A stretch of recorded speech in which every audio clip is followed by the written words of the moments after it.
இன்றைக்கி தேவனுடைய மகிமையை குறித்து நம்ம பார்க்க போகிறோம். தேவனுடைய மகிமை மிகவும் பெரியது. பழைய ஏற்பாட்டில் மோசேக்கு தேவன் தன்னுடைய மகிமையை வெளிப்படுத்தின பொழுது மோசே தேவனை நோக்கி பார்க்க கூடாதபடி இருந்தார். ஏன்னா அவ்வளவு பிரகாசமான அந்த தேவனுடைய மகிமை அவருக்கு சீனாய் மலையிலே வெளிப்பட்டது. அப்பொழுது அவர் நேரடியாக பார்ப்பதற்கு அவர்களுக்கு கண்கள் கூசின. அதே நேரத்தில் அவர் அந்த ஆண்டவரிடத்தில் பேசி முடித்துவிட்டு அந்த கற்பலகைகளை பெற்றுக்கொண்டு வந்த பிறகு மோசேயினுடைய முகத்தை ஜனங்களால் பார்க்க முடியல. ஏன்னா தேவ மகிமை அவர் மீது பிரகாசித்தது. அதாவது கர்த்தருடைய மகிமையை ஒரு ரிஃப்ளெக்ஷன் மாதிரி தான் மோசே பண்ணார். ஒரு மிரர் எப்படி ரிஃப்ளெக்ட் பண்ணுமோ அது மாதிரி கர்த்தருடைய முகத்தில் இருந்த மகிமை மோசேயின் முகத்தில் பிரகாசித்ததுனால அந்த முகத்தை இவங்களால் பார்க்க முடியல. அதனால் இஸ்ரவேல் மக்கள் எல்லோரும் முக்காடு அணிந்து கொண்டாங்க. மோசேயும் ஒரு முக்காடு அணிந்து கொண்டார். அதனால் நம்ம இதை பார்க்குறோம். அப்படிப்பட்ட ஒரு மகிமை நிறைந்த தேவன் இந்த புதிய ஏற்பாட்டு காலத்தில் இருக்கிற நமக்கு எவ்வளவு தூரம் அதை லகு பண்ணியிருக்கிறார். அவரை காணக்கூடிய அளவில், அவரை கண்ணாடியிலே காண்பது போல காணக்கூடிய ஒரு உன்னதமான காலத்தில் நம்ம இருக்கிறோம். இப்படிப்பட்ட காலத்தில் இருக்கிற நம்மளும் கூட சில சமயத்தில் மோசேக்கு காலத்தில் இருந்தது மாதிரி சில முக்காடு நம்ம மனதில் விழுவதற்கு வாய்ப்பு இருக்குது. முக்காடுங்கிறது என்னென்னா ஒரு டைரக்ட் ரீச்சபிலிட்டி இல்லாமல் நடுவில் ஒரு லேயர் இருக்கிறது அல்லது ஒரு மறைவு இருக்கிறது. அப்படி இருந்தாக்க நம்ம தேவனை தெளிவாக காண முடியாது. அப்படின்ற ஒரு இன்பிட்வீன் லேயர் ஒன்று வந்து விடுகிறது போல். இப்போது முக்காடை குறித்து சொல்லும்போது மனைவிகளுக்கு என்ன சொன்னார்? முக்காடு அணிய வேண்டும் சொல்ல, ஸ்திரீகளுக்கு முக்காடு அணிய வேண்டும் என்று சொல்லி. காரணம் என்ன? கிறிஸ்து கணவருக்கு தலை, மனைவிக்கு கணவன் தலை என்று சொல்லி. அதே நேரத்தில் அதனால தான் அவங்க முக்காடு அணிகிறாங்க. அப்போ என்னென்னா டைரக்ட் ரீச்சபிலிட்டி இல்லை, ஒருத்தர் மூலமாக போகணும் அப்படின்ற மாதிரி. அப்போது இந்த மாதிரியான ஒரு காரியத்தை இந்த 2 கொரிந்தியர் 3ஆம் அதிகாரத்தில் கர்த்தர் நமக்கு சொல்கிறாரு. அப்போ இதை நம்ம வாசிச்சுட்டு இன்றைக்கி நமக்கு விழக்கூடிய அந்த வெவ்வேறு விதமான திரைகள் என்னென்ன, அதை நம்ம எப்படி எடுத்து போடணும் அப்படிங்கிறத இன்றைக்கி நம்ம தியானிக்கலாம். முதல்ல நம்ம வாசிக்கிறோம். பவுல் சொல்கிறார், எங்களால் ஏதாகிலும் ஆகும் என்பது போல ஒன்றை யோசிக்கிறதுக்கு நாங்கள் எங்களாலே தகுதியானவர்கள் அல்ல, எங்களுடைய தகுதி தேவனால் உண்டாயிருக்கிறது. புதிய உடன்படிக்கையின் ஊழியக்காரராய் இருக்கும்படி அவரே எங்களை தகுதியுள்ளவராக்கினார். அந்த உடன்படிக்கை எழுத்துக்குரியதாய் இராமல் ஆவிக்குரியதாய் இருக்கிறது. எழுத்து கொள்ளுகிறது, ஆவியோ உயிர்ப்பிக்கிறது. எழுத்துக்களால் எழுதப்பட்டு கற்களில் பதிந்திருந்த மரணத்துக்கு ஏதுவான ஊழியத்தை செய்த மோசேயினுடைய முகத்திலே மகிமை பிரகாசம் உண்டானபடியினால் இஸ்ரவேல் புத்திரர் அவன் முகத்தை நோக்கி பார்க்கக்கூடாதிருந்தார்களே. ஒளிந்து போகிற மகிமையுடைய அந்த ஊழியம் அப்படிப்பட்ட மகிமை உள்ளதாக இருந்தால் ஆவிக்குரிய ஊழியம் எவ்வளவு அதிக மகிமை உள்ளதாக இருக்கும். அதாவது மோசே செய்த அந்த ஊழியம் அது என்ன சொல்றாரு? கற்களில் எழுதப்பட்டு பதிந்திருந்த மரணத்துக்கு ஏதுவான ஊழியம் என்று சொல்றார். அதுக்கு காரணம் என்ன? அந்த நாட்களில் நியாயப்பிரமாணம் ஒரு கற்பலகைகளில் எழுதப்பட்டு அது கொடுக்கப்பட்டது. இருதயத்தில் விருத்த சேதனம் இல்லாத மக்கள் அதை கேட்ட பொழுது அவங்களால அந்த கட்டளைகளுக்கு கீழ்ப்படிய முடியல. அவங்களுடைய அந்த நேச்சுரல் கார்னல் இன்ஸ்டிங்க்ட்னால தொடர்ந்து வேத வசனத்துக்கு கீழ்ப்படிய முடியாமல் கஷ்டப்பட்டாங்க. ஆனால் இன்னைக்கு நம்ம ஆவிக்குரிய மக்களாக இருக்கிறோம். இருதயத்தில் விருத்த சேதனம் பெறுகிறோம். ஏனென்று சொன்னால் நம்மை தகுதிப்படுத்துகிறவர் யார்? தேவன். அப்போது ஒரு மனிதனுக்கு தகுதி யாரிடத்திலிருந்து உண்டாகணும்? ஆவிக்குரிய தகுதி என்று சொன்னால் தேவனிடத்திலிருந்து தான் உண்டாக வேண்டும். ஏன்னா தேவனே தெரிவு செய்கிறார். நம்ம எப்போதுமே பார்த்தோம்னா கர்த்தருக்கு முன்பு நின்று ஊழியம் செய்வதற்கோ கர்த்தரால் ஜனங்களுக்கென்று நியமிக்கப்படுவதற்கோ யாரை நியமித்தாலும் அவர்களை கர்த்தர் தான் தெரிவு செய்வார். பழைய ஏற்பாட்டில் நம்ம பார்க்குறோம், மோசேயை கர்த்தர் தெரிவு செய்தார். ஆரோன் அதே மாதிரி அதையும் தெரிவு செய்யப்படுறாரு. ஆரோன் குடும்பத்தாரையும் கர்த்தர் அந்த லேவியர்களாக அங்கே சொல்கிறாரு. அதே மாதிரி நம்ம இன்னும் நிறைய பேர் ராஜாக்களை தெரிந்து கொண்டு இஸ்ரவேலுக்கு கொடுக்கும்போது கூட சவுலையும் கர்த்தர் தான் தெரிந்து கொண்டார், தாவீதையும் கர்த்தர் தான் தெரிந்து. இப்படியே ஒவ்வொரு தேவ மனுஷனையும் கர்த்தர் தெரிந்து கொள்வதை பார்க்கிறோம். கர்த்தர் தான் யாரை தெரிவு செய்தேன் என்பதை அவரை வெளிப்படுத்தி காண்பிப்பார். அப்படிப்பட்ட தகுதிப்படுத்தக்கூடிய தன்மை கர்த்தரால் மட்டும்தான் உண்டாகும். ஒரு மனிதன் இன்னொரு மனிதனை தகுதிப்படுத்துவதாக எண்ணலாம், சொல்லலாம், உலகத்தின் நீதியில் அது நடக்கவும் செய்யலாம். ஆனால் அது கர்த்தரிடத்துலேருந்து வந்ததாக இருக்காது. இதுதான் பவுல் இங்கே சொல்கிறார். அப்போ ஹூ குவாலிஃபைட் அஸ் அப்படின்ற ஒரு கேள்வியை வைக்கிறார். ஆங்கிலத்தில் போட்டிருக்கு, not that we are competent in ourselves to claim anything for ourselves but our competence comes from God. அதே மாதிரி இன்னொரு வெர்ஷனில் குவாலிஃபிகேஷன் அப்படின்னு போட்டிருக்கு. குவாலிஃபிகேஷன் அல்லது கம்பீட்டன்ஸ் அப்படின்னு ரெண்டு வார்த்தையும் எதை காண்பிக்குதுன்னா, என்னால் இதை செய்ய முடியும் அப்படின்னு சொல்லி எனக்கு சர்டிஃபிகேஷன் கொடுத்தது யார், யார் என்னை சர்டிஃபை பண்ணுறான்னா, நானே என்னை சர்டிஃபை பண்ணாலும் அது செல்லாது, வேறு ஒரு மனுஷன் என்னை சர்டிஃபை பண்ணாலும் அது செல்லாது, கர்த்தர் தான் தகுதிப்படுத்துகிறார். அப்போது ஒரு காரியத்தை நம்ம பார்க்க முடியும். மனிதனோ முகத்தை பார்க்கிறான், கர்த்தரோ இருதயங்களை நோக்குகிறார். நம்ம வெளியரங்கமாக பார்க்கும்போது ஒருத்தன் கர்த்தருக்கு ஊழியம் செய்கிறான், அவனுடைய வயதோ அவனுடைய புறத்தோற்றமோ தான் மனிதர்களுக்கு முன்பாக முதல்ல நிற்கிது. ஏன்னா நம்ம ஃபிசிக்கல் ஐஸில் பார்க்கும்போது வெளிப்புற தோற்றத்தை தான் நம்ம பார்க்குறோம். பார்க்கும்போது வெளிப்புற தோற்றத்தை வைத்து ஒரு அனுமானத்துக்கு வருகிறோம். ஒருவேளை இவங்களுக்கு இவ்வளோ அனுபவம் இருக்கும், இவங்களுக்கு ஒரு இந்த அளவுக்கு புரிந்து கொள்ளுதல் இருக்கலாம் அப்படின்னு சொல்லி ஒரு அவுட்வேர்டு அப்பியரன்ஸை வைத்து நம்ம ஜட்ஜு பண்ணுறோம். ஆனால் உள்ளுக்குள்ளே இருதயத்தில் ஆவியில் ஒரு மனிதனுடைய தன்மை என்னங்கிறதையும் அவனுடைய தகுதி என்னங்கிறதையும் கர்த்தர் தான் பார்க்குறாரு. ஏன்னா இருதயங்களை நோக்குகிறவரோ கர்த்தர். அவர் தான் என்ன செய்கிறாரு, ஒரு மனிதனை தகுதிப்படுத்துகிறாருங்கிறத சொல்லிவிட்டு பவுல் இந்த இடத்துல சொல்கிறதுக்கு என்ன காரணம்னா, இப்போ கொரிந்தியருக்கு அவர் எடுத்து சொல்கிறாரு தங்களுடைய ஊழியத்தை பற்றி. அப்போ தன்னைத்தானே மெச்சிக்கொள்ளுவதேன் அப்படின்ற ஒரு எண்ணம் அவங்களுக்கு வந்துவிடக்கூடாது. அதனால் அதை தன்னை தாழ்த்தி கொள்கிறாரு. அதே நேரத்தில் தன்னை தகுதிப்படுத்தினவர் தேவன் என்பதை இந்த இடத்துல முதல்ல அவர் சொல்லிடுறாரு. சொல்லிட்டு தான் அடுத்து என்ன சொல்கிறாருன்னா, அவங்க பண்ணக்கூடிய ஊழியத்தின் தன்மையை குறித்து சொல்லும் பொழுது பழைய ஏற்பாட்டிலேருந்து ஒரு கம்பேரிசனை கொண்டு வரார்.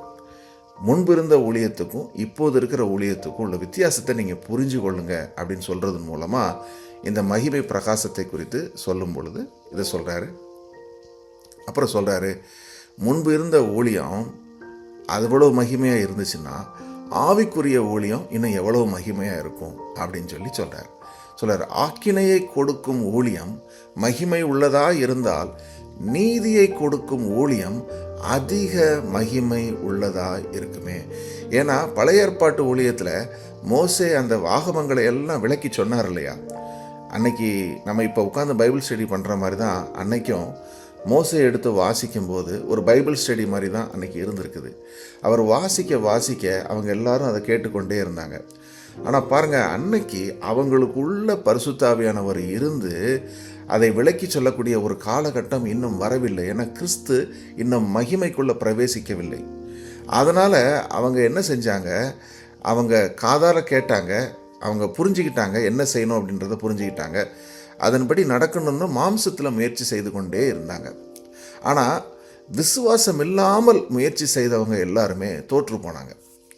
யார் விசுவாசத்தோடு முயற்சி செய்தாங்களோ அவங்க வெற்றி பெற்றாங்க. அங்கே பார்க்குறோம், காலேபு அதே மாதிரி யாஷுவா, இவங்க 2 பேரும் அதை வெற்றி பெற்றாங்க என்று சொல்லி. அவங்களும் பழைய ஏற்பாட்டு காலத்தில் வாழ்ந்தவங்க தான். எப்படி அவங்களால முடிஞ்சது என்று சொன்னால் அவர்கள் விசுவாசத்தினாலே நின்றார்கள். மற்றவர்கள் எல்லோரும் விசுவாசம் இல்லாமல் காதார கேட்டாங்க, களவு செய்யக்கூடாது, கொலை செய்யக்கூடாது அப்படின்னு சொல்லி இச்சிக்கக்கூடாது அப்படின்னு நினச்சாங்க.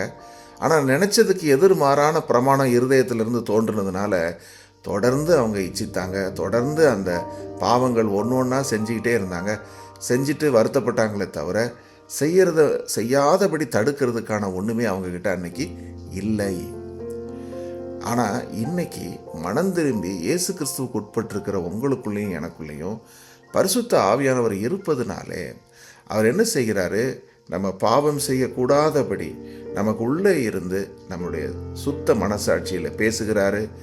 செய்யாதே என்று சொல்லி அவர் தடுக்கிறாரு. அவருக்கு பிரியமில்லாத ஒன்று செய்யாதபடி அவர் தடுப்பதுனால தான் நம்ம நீதிக்குட்பட்டிருக்கிறோமே தவிர, நம்ம நம்மளை பற்றி பெருமையாக சொல்கிறதுக்கு என்னை பற்றி நான் தப்பான எதுவுமே செய்ய மாட்டேன் பாரு, நான் இவ்வளோ ஒழுக்கமாக இருக்கிறேன் பாருன்னு சொல்லி நம்மை குறித்தே நம்ம போஸ்ட் பண்ணுறதுக்கு இது நம்மளால் உண்டானது கிடையாது. உள்ளே இருக்கிற ஆவியானவர் நம்மளை நாள்தோறும் தகுதிப்படுத்தி கொண்டே இருக்கிறார்.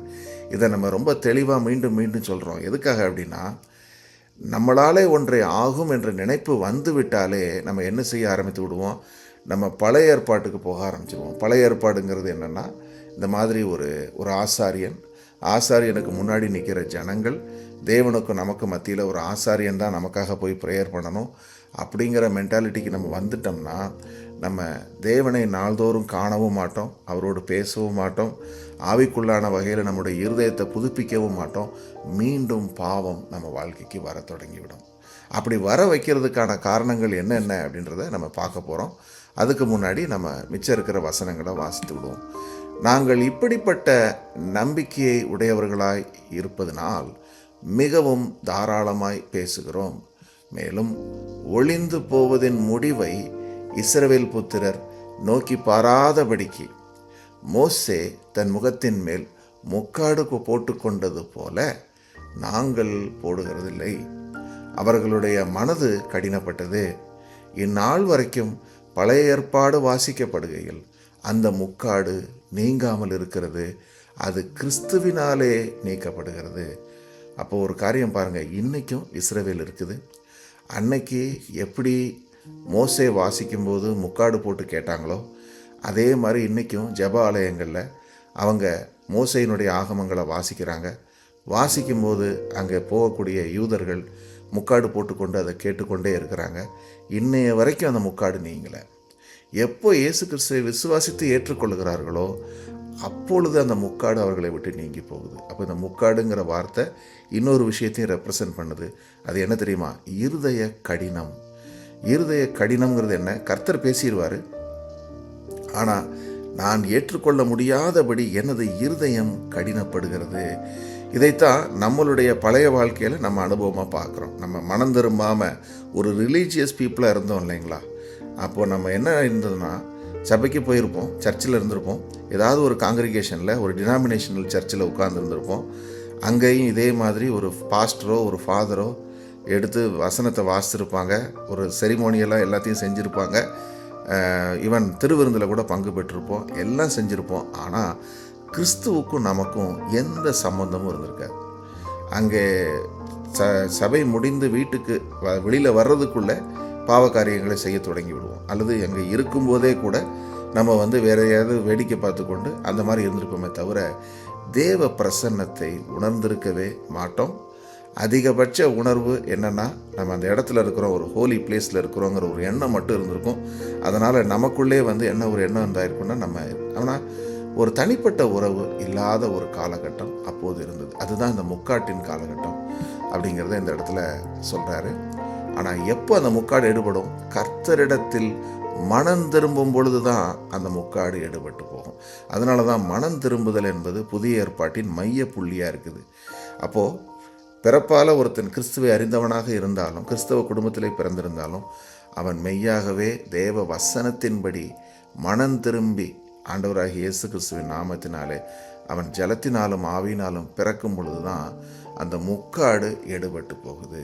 அப்படி எடுபட்ட பிறகு என்ன ஆகும் தெரியுமா? போட்டிருக்கு, நாம் எல்லோரும் திறந்த முகமாய் கர்த்தருடைய மகிமையை கண்ணாடியிலே காண்கிறது போல கண்டு ஆவியாயிருக்கிற கர்த்தரால் அந்த சாயலாகத்தானே மகிமையின் மேல் மகிமையடைந்து மறுரூபப்படுகிறோம். அதுக்கு பிறகு அந்த வெயில் நீங்கிரும். அது வரைக்கும் கோயிலில் சர்ச்சில் போய் தான் ஆண்டவரை பார்க்க முடியும்னு நினைக்கிற எண்ணம் மாறிவிடும். கர்த்தர் என்னை எப்போதும் கண்டு கொண்டிருக்கிறார், அவருடைய பார்வை எப்போது என் மேலே இருக்குது, இந்த இடத்துல நான் இருக்கிற இடத்துல கர்த்தர் இருக்கிறாரு அப்படிங்கிற எண்ணம் வர தொடங்குகிறது. அதுக்கு தான் என்ன அர்த்தம்? கண்ணாடியில் காண்கிறது போல, எ ரிஃப்ளெக்ஷன் ஆஃப் மிரர். எப்போதும் அவருடைய சமூகத்தை நீங்காத ஒரு எண்ணம் நமக்குள்ளே உண்டாகும் பொழுது தான் என்ன ஆகுது, நமக்கு விடுதலை உண்டாகுது. போட்டிருக்கு பாருங்கள், கர்த்தரே ஆவியானவர், கர்த்தருடைய ஆவி எங்கேயோ அங்கே விடுதலை உண்டு. ஆண்டவராகிய இயேசு கிறிஸ்துவானவர் நம்மை விடுவிக்கும் பொழுது மட்டும்தான், குமாரன் உங்களை விடுதலையாக்கினால் மெய்யாகவே நீங்கள் விடுதலையாவீர்கள் என்ற வசனம் நமக்குள்ள நிறைவேறுது. அப்பொழுது அவர் நம்முடைய எல்லா பாவக்கட்டுகளுக்கும் நீங்களாக்கி விடுவிக்கிறாரே தவிர சொந்த முயற்சியிலே நம்மளாலே விடுதலை பெற முடியாத ஒரு காரியமாக இருக்குது. அதனால தான் இன்னும் பாரம்பரிய கிறிஸ்தவமாக இருந்து கொண்டு மனம் திரும்பாமல் இருக்கிற அநேக கிறிஸ்தவர்கள் பாவத்துக்கு அடிமையாக இருந்து பாவ காரியங்களை மீண்டும் மீண்டும் செய்து கொண்டிருக்கிறதுக்கு காரணம் இதுதான். அவர்களுக்கு இன்னும் விடுதலை வரவில்லை. அந்த விடுதலை வராதுக்கு என்ன காரணம்? கர்த்தருடைய ஆவியானவர் அங்கே இல்லை. ஆவியானவர் எங்கே உண்டோ அங்கே விடுதலை உண்டு. அந்த ஆவியானவர் எப்போ வருவார்? மனம் திரும்புகிற பொழுது தான் வருவார். மனம் திரும்பி நம்ம கிறிஸ்துவுக்கு உட்படும் பொழுது ஆவியானவர் நம்ம நிறைக்கிறாரு. முழுவதும் அவருடைய பிரசன்னம் அந்த இடத்துல உண்டாகுது. அதற்கு பிறகு நம்ம ஒவ்வொரு நாளும் மகிமையின் மேல் மகிமை அடைந்து மறுரூபமாகிறோம். அதுக்கு என்ன அர்த்தம்? Renewal of mind. எவ்ரிடே இந்த வேத வசனத்தை எடுத்து சேர்ந்து ஆவியானவருடைய துணையோடு நம்ம அதை ஆராய்ந்து பார்க்குறோம். ஒருவருக்கொருவர் புத்தி சொல்லுகிறோம். அப்படி சொல்ல சொல்ல என்ன ஆகுதுன்னா, நமக்குள்ள ஒரு ரெனுவல் ஆஃப் மைண்ட் உண்டாகுது. இதன் மூலமாக நம்ம முழுமையுமாக நீதிக்குட்பட்டு நடக்க தொடங்குகிறோம். சரி, இப்போது இந்த ஒரு 6 விஷயங்கள் நம்மை நமக்கும் புதிய ஏற்பாட்டில் இருக்கிற நமக்கும் வரக்கூடிய முக்காடுகள் என்னென்ன முக்காடுகள்னு பார்ப்போம்.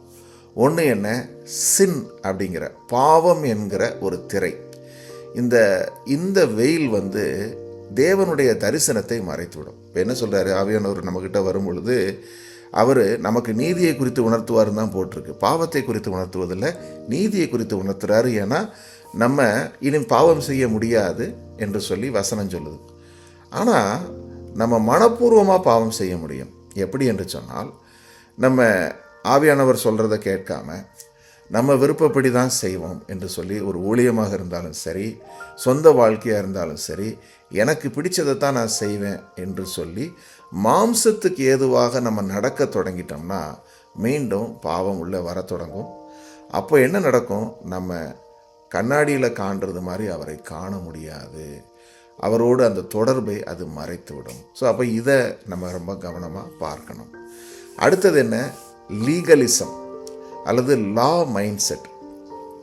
இதுவும் புதிய ஏற்பாட்டு கிறிஸ்தவர்களை அநேகமாக பாதிக்கக்கூடிய ஒரு காரியம். என்னென்னா, புதிய ஏற்பாட்டு சபையிலையும் இன்றைக்கும் என்ன செய்ய முடியும்? ஒரு ஹைரார்க்கியை கொண்டு வர முடியும். பார்த்தியா, நான் மற்றவங்கள விடவும் கொஞ்சம் அனாயிண்டடு, எனக்கு தான் எல்லாம் தெரியும், கர்த்தர் எனக்கு மட்டும்தான் சொல்லுவார் அப்படின்னு சொல்லி ஒரு போதகரோ ஒரு பிரசங்கியாரோ தன்னை குறித்து சொல்ல ஆரம்பித்து விட்டாங்கனாலே லீகலிசம் அங்கே உள்ளார வந்துருச்சுன்னு அர்த்தம்.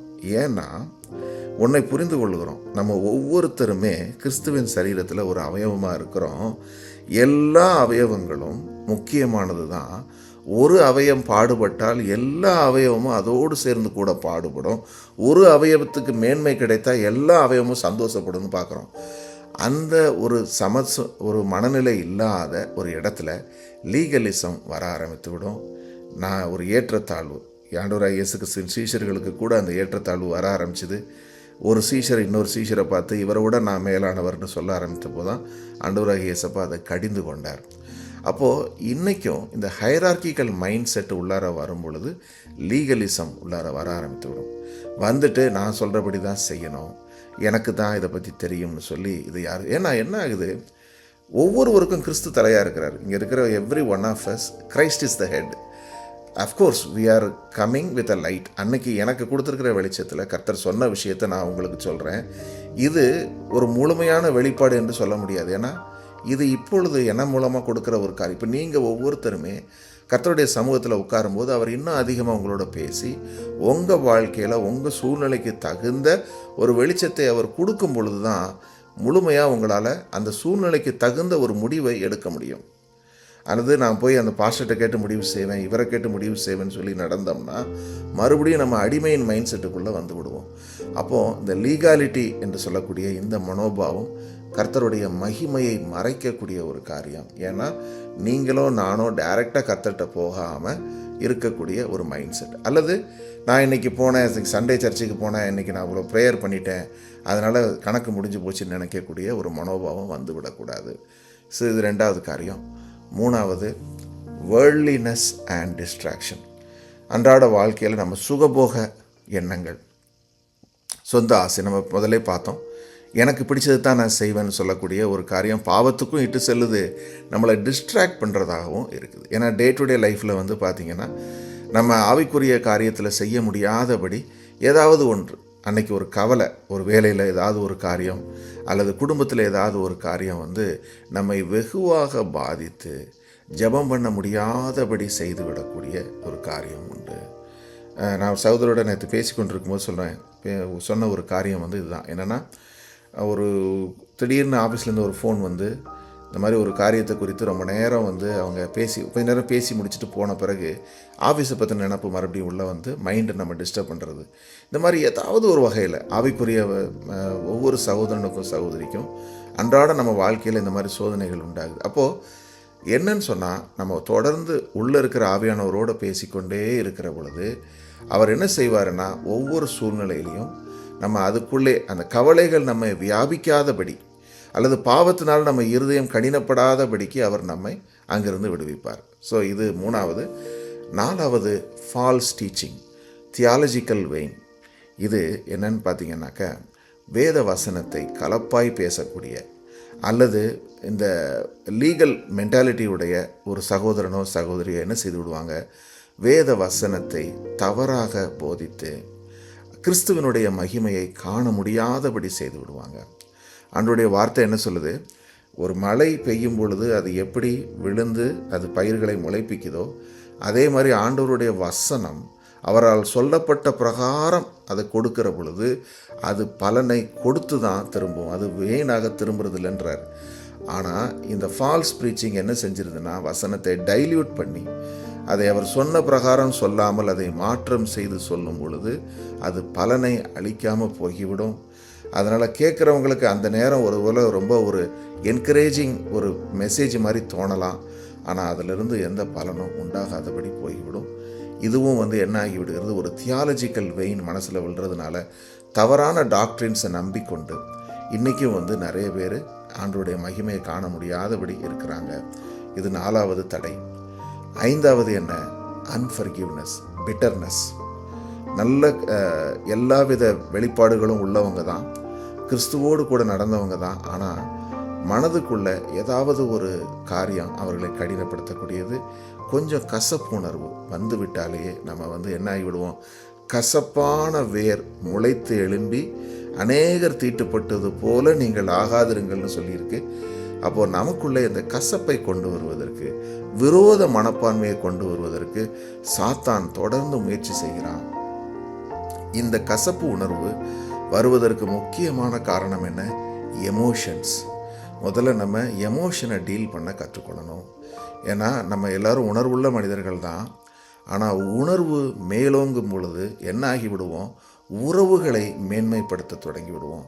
ஒரு கணவனோ மனைவியோ யாரோ ஒருத்தர், ஒரு பாஸ்டரோ விக்கிரகமாக மாறுவதற்கு வாய்ப்பு இருக்குது. அப்போது உணர்வுகளுக்கும் கர்த்தர் மேலானவர் என்பதை அறிந்து எல்லா உணர்வுகளையும் நம்ம அவரிடத்துக்கு கொண்டு போக பழகிட்டோம்னா அந்த உணர்வுகளை நம்ம நெறிப்படுத்த தொடங்கி விடுவோம். இப்போ எனக்கு ரொம்ப அதிகமான சந்தோஷம் வந்தாலும் சரி, அதிகமான துக்கம் வந்தாலும் சரி, எந்த உணர்வையும் நான் கர்த்தரிடத்துக்கு கொண்டு போக பழகிட்டேன்னா அப்போது அந்த உணர்வுகளை எப்படி சரியாக ட்ரீட் பண்ணணுங்கிறத கர்த்தர் சொல்லிக் கொடுப்பார். நான் என்னுடைய மிகுந்த துக்கமான நாட்களில், என்னுடைய when my mother went to be with the Lord, அந்த டயத்தில் that extreme emotion, first and foremost thing I took it in prayer. Instantly an answer came. அப்படி ஒவ்வொரு சிச்சுவேஷன்லேயும் நமக்கு என்ன ஒரு எமோஷன்ஸ் வந்தாலும் அதை முதல்ல கர்த்தரிடத்தில் தெரிவிக்க பழகிட்டோம்னா அதையும் அந்த வெயிலிருந்து நம்மளை விடுவிப்பார். அப்படி இல்லைன்னா பிட்டர்னஸ்குள்ளே போயிடுவோம். அடுத்தது என்னென்னா ஸ்பிரிச்சுவல் ப்ரைடு. இத்தனை ஸ்டெப்பையும் தாண்டி வர்றவங்களுக்கு அடுத்து இருக்கக்கூடிய ஒரு பெரிய வெயில் என்னென்னா ஆவிக்குரிய ஒரு மேட்டிமை. எனக்கு எல்லாம் தெரியும், எனக்கு எல்லாமே புரியும்னு சொல்லக்கூடிய ஒரு எண்ணத்துக்குள்ளே போயிட்டோம்னா அதுவும் ஆபத்தானது. சரி, ஒரு அருமையான ஒரு பாடல் கிறிஸ்துவனுடைய மகிமையை ஞாபகப்படுத்துறதுக்கு நான் எப்போதும் கேட்கக்கூடிய ஒரு பாடல். I just wanted to play that song for a minute and we can close it in prayer.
Praise the Lord.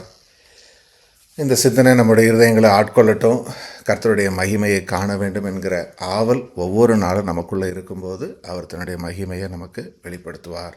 ஏன்னா இன்னைக்கு தியானித்த வசனங்களுக்காக நம்ம ஜெபம் செய்வோம். நன்றி ஆண்டவரே, இந்த நாளில் நாங்கள் தியானித்தபடி தகப்பனே, கர்த்தருடைய மகிமையை கண்ணாடியிலே காண்கிறது போல நாங்கள் கண்டு மகிமையின் மேல் மகிமையடைந்து மறுரூபப்படுகிறோம் என்ற வசனத்தின்படி ஒவ்வொரு நாளும் தகப்பனே அப்பா, நாங்கள் வசனத்தை தியானிக்கிற பொழுது அப்பா, வேதத்தை எங்களுடைய இருதயத்தில் பதித்து அதன்படி நடக்கிற பொழுதெல்லாம் கர்த்தருடைய மகிமையை கண்ணாடியில் காண்கிறது போல காண்கிறோம் என்கிற இந்த சத்தியத்தை இந்த நாளில் எங்களுக்கு வெளிப்படுத்தி இருக்கிறீங்க. அவ்வாறு நாங்கள் நடப்பதற்கும் அப்பா, குமாரன் எங்கே உண்டோ அங்கே விடுதலை உண்டு, குமாரன் உங்களை விடுதலையாக்கினால் மெய்யாகவே விடுதலை ஆவீர்கள் என்ற வசனத்தின்படி நாங்கள் ஒவ்வொருவரும் விடுதலை அடைந்தவர்களாக, சுயாதீனம் உள்ளவர்களாக, கிறிஸ்து இயேசுவுக்குட்பட்டவர்களாக வாழ எங்கள் தேவன் கிருபையும் தயவும் பாராட்டும்படியாய் எங்கள் மீட்பரும் இரட்சகருமான இயேசுவின் இனிய நாமத்திலே வேண்டி ஜெபிக்கிறோம் பிதாவே. ஆமென்.